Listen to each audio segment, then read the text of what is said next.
Ambati Silks, Kanchipuram Saree Store, now in Vijayawada. Exclusive Pattu Sarees, Salwas and Lehengas. Iran యుద్ధం effect బంగారం ధరలపైన ఎలా ఉంది?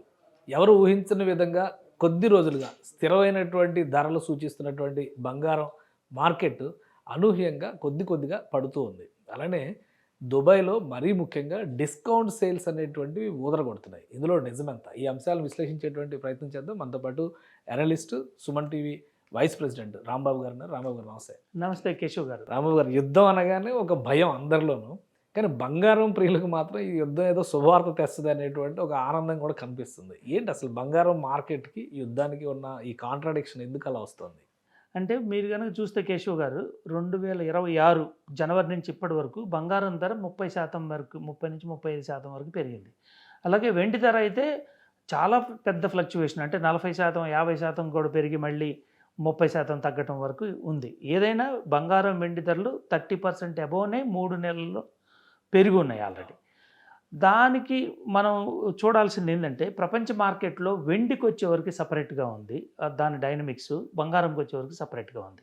వెండి వరకు వచ్చేవరకు అవుతుందంటే, 1 జనవరి నుంచి చైనా నుంచి ఎక్స్పోర్ట్ అయ్యే సిల్వర్ మొత్తాన్ని కూడా ఆంక్షలు విధించింది. ఎందుకంటే ఎలక్ట్రిక్ వెహికల్, ఈవీ వెహికల్స్లో వాడే లిథియం అయాన్ బ్యాటరీస్లో సిల్వర్ వినియోగం చాలా ఎక్కువగా ఉంటుంది. అలాగే డేటా సెంటర్స్లో కూడా, కూలింగ్ టవర్స్ వీటిల్లో కూడా వాడకం, సిల్వర్ వాడకం అనేది ఎక్కువగా ఉంటుందని అంచనా మధ్య తన నుంచి ఎక్స్పోర్ట్ అయ్యే సిల్వర్ మొత్తాన్ని కూడా, అంటే ప్రపంచ మార్కెట్లో దాదాపు 16-17% సిల్వర్ని చైనా ఉత్పత్తి ట్రేడింగ్ చేస్తుంది. అంటే 16-17% మేర 100 టన్నులు కనుక ప్రతిరోజు ట్రేడ్ అవుతుంది అనుకుంటే, 16-17 టన్నులు చైనా నుంచి ప్రపంచ మార్కెట్లో సప్లై అనేది జరగట్లేకపోవటం వలన వెండి ధర అనూహ్యంగా పెరిగింది జనవరి 1 నుంచి. అంతకుముందు నుంచి ఈ రూల్ అమల్లోకి రాకముందే, in anticipation of that rule, traders మొత్తం కూడా దీన్ని ఎక్కువగా పెంచేసి, చైనా బూచి చూపించి పెంచేశారు. కాబట్టి సిల్వర్ ధరలో ఇంత గణనీయమైన మార్పు, అంటే 100% కూడా పెరిగిన సందర్భాలు ఉన్నాయి. ఫ్లక్చువేషన్ ఎక్కువగా ఉంది. సిల్వర్ వరకు వచ్చే వరకు ఈ China market electric vehicles, EV వెహికల్స్లో వాడే వినియోగం డిమాండ్ని బట్టి సిల్వర్ ధర ఇంతగా ఫ్లక్చువేట్ అయింది. అలాగే బంగారం ధరకు వచ్చేవరకు ప్రెషియస్ మెటల్స్ ఏదైనా సరే, సిల్వర్తో పాటు గోల్డ్ కూడా పెరుగుతూ వచ్చింది. దీనికి ముఖ్యంగా 3 కారణాలు మనం చెప్పుకోవచ్చు. 1 జనవరి నుంచి కాకుండా 2005 జనవరి నుంచి కూడా, అంటే బంగారం నిల్వలు ఏ కంట్రీకైనా సరే, ఏ దేశం అయినా సరే విదేశీ మారక నిల్వలు అంటారు, ఫారెక్స్ రిజర్వ్స్ అంటే ఓన్లీ క్యాష్ మాత్రమే కాదు. దాంట్లో స్పెషల్ డ్రాయింగ్ రైట్స్ అనేది ఉంటాయి, గోల్డ్ నిల్వలు ఉంటాయి, యాక్చువల్ క్యాష్ డాలర్ ఇన్ఫ్లో ఉంటుంది. ఈ 3 కాంపోనెంట్స్ కలయికే ఏ దేశంకైనా ఫారెక్స్ నిల్వలు, విదేశీ మారక నిల్వలు అనేది ఈ 3 కాంపోనెంట్స్ మీద ఆధారపడి ఉంటుంది. 2025 జనవరి నుంచే రష్యా అండ్ చైనా వాళ్ళ డాలర్ మారక విలువని, అంటే డాలర్స్ రిజర్వ్స్ ఏదైతే ఉంటాయో విదేశీ మారక నిల్వల్లో డాలర్ కాంపోనెంట్ని వాళ్ళు గణనీయంగా తగ్గించుకుంటూ బంగారం కాంపోనెంట్ని పెంచుకుంటూ వచ్చారు.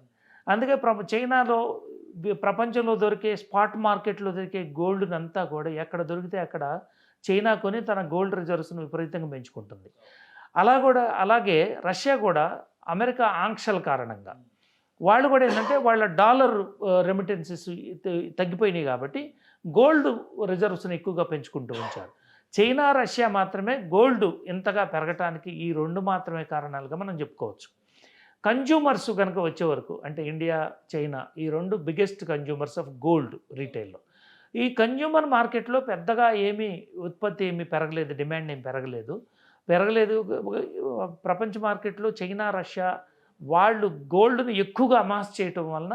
కానీ అంటే ఒకటి, ఇప్పుడు అమెరికా, రష్యా, చైనా ఈ ఈక్వేషన్స్ చూసినప్పుడు ఉక్రెయిన్ యుద్ధం జరుగుతుంది కాబట్టి బంగారం ధరలు పెరిగిపోతున్నాయి.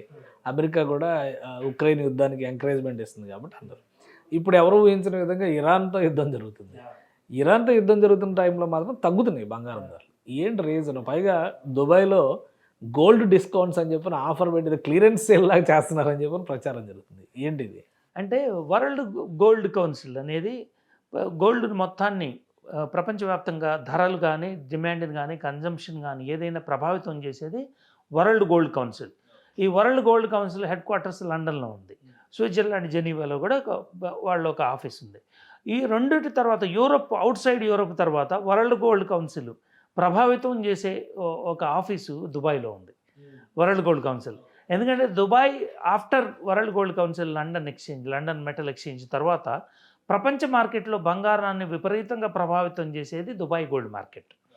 ఈ దుబాయ్ గోల్డ్ మార్కెట్లో కన్జంప్షన్ అనేది హోల్సేల్ అండ్ రీటైల్ రెండు ఉంటాయి. అక్కడ ఆఫ్రికన్ మార్కెట్స్ కానీ ఏషియన్ మార్కెట్స్లో చైనా కానీ ఇండియా కానీ ఇక్కడికి వచ్చే వాడకానికి సంబంధించింది ట్రేడింగ్ మొత్తం కూడా దుబాయ్లో జరుగుతుంది.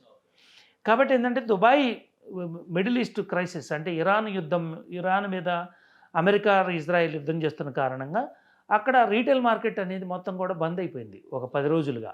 ఈ 10 రోజుల బంద్ కారణంగా వాళ్ళకి ఫియర్ అనమాట. వాళ్ళకి ఏంటంటే వాళ్ళు టన్నుల కొద్ది బంగారాన్ని నిల్వ చేసి వాళ్ళు రీటైల్ మార్కెట్లో స్పాట్ మార్కెట్లో అమ్ముతూ ఉంటారు కాబట్టి హోల్సేల్ అండ్ రీటైల్ మార్కెట్ రెండు కూడా దుబాయ్ మార్కెట్లో ప్రభావితమైనవి. కాబట్టి న్యాచురల్గా దుబాయ్లో గోల్డ్ ధరలు పతనం అవటం అనేది సాధారణమే.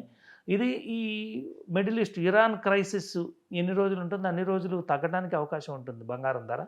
దాని ద్వారా ఏంటంటే కొనేవాళ్ళు భారత్లో కూడా ఈ పెరిగిన ధర కారణంగా రీటైల్ ఇన్వెస్టర్స్ ఎవరూ కూడా కొంటలేదు కాబట్టి బంగారం మార్కెట్లో అంటే ఇప్పుడు కూడా ఈ 2-3 రోజుల్లో కొంత డౌన్ఫాల్ కనిపిస్తూ ఉంది. అంటే ఇవాళ కూడా 1900 వరకు తగ్గింది ధర అని చెప్పి. అవును, 10 గ్రాములు 22 క్యారెట్ల బంగారం ధర 1800 నుంచి 2000 వరకు తగ్గింది.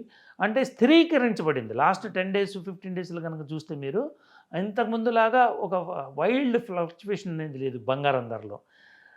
రీటైల్ ఇన్వెస్టర్స్ కొనకపోవడం అనేది ఒక కారణం అయితే ఇరాన్ క్రైసిస్ ద్వారా రెండో కారణం.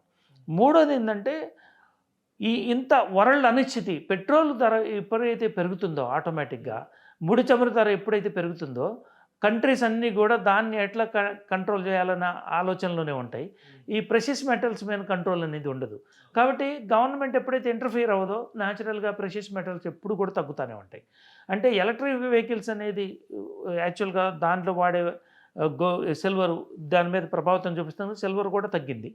ఈ గోల్డ్ కన్జంప్షన్ అనేది ప్రెషియస్ మెటల్ కాబట్టి ప్రెషియస్ మెటల్ గవర్నమెంట్స్ కనుక కొనకపోతే చైనా లాంటి రష్యా లాంటివి కనుక కొనకపోతే గోల్డ్ని ప్రపంచ మార్కెట్లో అంత పెద్ద డిమాండ్ లేదు. ఇప్పుడు మళ్ళీ కొత్తగా వెనుజులా నుంచి పెద్ద ఎత్తున బంగారం నిల్వలు అమెరికాకు వస్తున్నాయి, బహిరంగ మార్కెట్లోకి రాబోతున్నాయి. దీనివల్ల కూడా ధరలు తగ్గుతాయి. మళ్ళీ రూపాయలకి వెళ్ళిపోతుంది. ఒక 6 నెలల క్రితం ఎంత ఉందంటే ఆల్మోస్ట్ సెప్టెంబర్ అక్టోబర్లో ఉన్న ధరలకు వెళ్ళిపోతాయి. ఇది ఒకటి గట్టిగా ప్రచారం. నిజంగా అలాంటి పాసిబిలిటీస్ ఉన్నాయి. పాసిబిలిటీ అంటే gold exchange between the countries అనేది ఎప్పుడు జరుగుతూనే ఉంటుంది. మీరు దుబాయ్లో కనుక చూస్తే ఆఫ్రికా దేశాల్లో నియంత్రణ పాలనలో ఉన్న కంట్రీస్ నుంచి నియంత్రణలంతా కూడా వాళ్ళ ప్రెషియస్ మెటల్స్ బంగారం వెండి తీసుకొచ్చి దుబాయ్లో ట్రేడింగ్ చేస్తారు. ఆ ట్రేడింగ్ అనేది క్లాండస్టైన్ ట్రేడింగ్ అనేది ఎప్పుడు జరుగుతూనే ఉంటుంది. ఇదేంటంటే బ్లాక్ మార్కెట్. మన వాడుక భాషలో చెప్పాలంటే ఈ బ్లాక్ మార్కెట్లో బంగారం ధర ఎప్పుడు కూడా ఫ్లక్చువేట్ అవుతూ ఉంటుంది. అది అఫీషియల్ ఛానల్స్లో రాదు కాబట్టి ఆ బంగారం ధర వచ్చే బంగారం సప్లైస్ ధరను ఎప్పుడు కూడా అఫీషియల్గా ప్రభావితం చేయలేవు. ఇప్పుడు వెనిజులా నుంచి అమెరికాకి బంగారం వచ్చినా కూడా అది అకౌంటబుల్ కాదు కాబట్టి క్లాండస్టైన్ ఆపరేషన్లో బ్లాక్ మార్కెట్లో బ్యాక్ ఛానల్ కమ్యూనికేషన్ ద్వారానే ట్రేడ్ అవుతుంది, సప్లై అవుతుంది కాబట్టి అది ఎప్పుడు కూడా బంగారం ధరని ప్రభావితం. ఇంకొద్ది రోజులు ఈ డౌన్ ట్రెండ్ అనేది కంటిన్యూ అవుతుంది, ఆటోమేటిక్గా అవుతుంది. ఎందుకంటే ఇప్పుడు $67 నుంచి బ్యారెల్ పెట్రోల్ ధర ఇప్పుడు $92-93 వచ్చింది. ఈరోజు $97 కూడా స్పాట్ మార్కెట్ బ్రెంట్ క్రూడ్ ఉంది. ఈ పెట్రోల్ ధర ఎప్పుడైతే ముడి చమురు ధర ఎప్పుడు పెరిగినా కూడా ప్రెషియస్ మెటల్స్ ధరలు తక్కువగానే ఉంటాయి. కాబట్టి Iran crisis, middle east crisis ఎప్పుడు ఎంతకాలం ఉన్నా ఈ బంగారం వెండి ధరలు తక్కువగానే ఉంటాయి.